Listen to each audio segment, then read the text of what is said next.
रिश्ता क्या कहलाता है में रूही मनीष को अपने और अरमान के रिश्ते के बारे में सारा सच बताती हुई नजर आएगी। दोस्तों, हम आपको बता दें कि मनीष रूही से पूछता है कि तुम्हें मानव कैसा लगा। तुम मानव से मिल चुकी हो, तुम्हें मानव तो पसंद है ना? अगर तुम हाँ करोगी तो ही हम आगे रिश्ते की बात बढ़ाएंगे रूही, वरना हम ये बात यहीं ख़त्म कर देंगे। रूही चुप क्यों खड़ी हो, जवाब दो हमें, तुम्हें मानव पसंद तो है ना? तभी रूही कहती है नहीं बीनानू, मैं मानव से शादी नहीं कर सकती। ये सब सुनते ही मनीष कहेगा कि क्या हुआ रूही, मानव तो इतना अच्छा लड़का है, क्या तुम्हें मानव पसंद नहीं आया? अगर कोई उसमें एक दिक्कत है तो बताओ हमें, आखिर क्यों तुम्हें मानव पसंद नहीं है? तभी रूही बताती है कि मैं किसी और से प्यार करती हूँ। ये सुनते ही मनीष शॉक हो जाएगा और कहेगा कि कौन है वो लड़का? रूही, तुमने हमें कभी बताया नहीं उस लड़के के बारे में, हमें बताओ रूही वो लड़का कौन है? अगर तुम चाहोगी कि इस मानव से शादी करना तो ही हम आगे बात करेंगे, अगर तुम मानव से शादी नहीं करना चाहोगी तो नहीं करेंगे, लेकिन हमें तुम उस लड़के के बारे में बताओ। रूही बताती है कि बी नानू, मैं अरमान से प्यार करती हूँ। अरमान का नाम सुनते ही खिसक जाएगी मनीष के पैरों तले जमीन और कहेगी कि रूही, ये तुम क्या कह रही हो?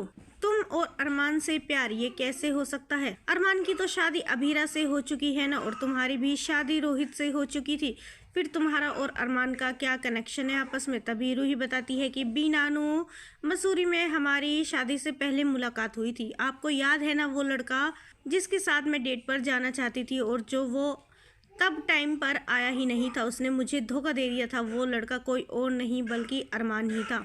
अरमान ने बेशक अभीरा से शादी कर ली, लेकिन वो अभीरा से प्यार नहीं करता। उसका और अभीरा का रिश्ता केवल 1 साल तक के लिए है। बी नानू, आज भी उसके दिल में मेरे लिए जगह है और मेरे दिल में उसके लिए। मैं उसके बिना एक पल भी नहीं रह सकती, इसलिए मैं मानव से शादी करने को तैयार नहीं हूँ। मनीष कहता है अगर ऐसी बात थी रूही तो तुमने हमें पहले क्यों नहीं बताया? क्यों तुमने रोहित से शादी की? तभी रूही कहती है मुझे अरमान ने मना कर दिया था घर पर बताने के लिए, और मैं आपके फैसले को बी नानू कैसे टाल सकती थी? आपने मेरी शादी रोहित से करने की ठान ली थी, तो फिर मैं कैसे आपको दुख पहुंचा सकती थी?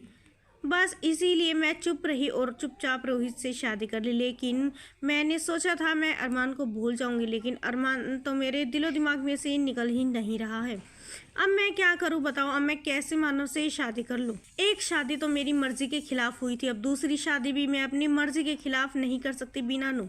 दोस्तों, सीरियल में इस ट्विस्ट को लेकर आप कितने एक्साइटेड हैं, हमें अपनी राय कमेंट्स में ज़रूर बताइएगा। और नहीं किया है चैनल को सब्सक्राइब तो जल्दी से कर ले, जिससे सीरियल से जुड़ी सारी अपडेट हम आप तक लेकर पहुँचे सबसे पहले।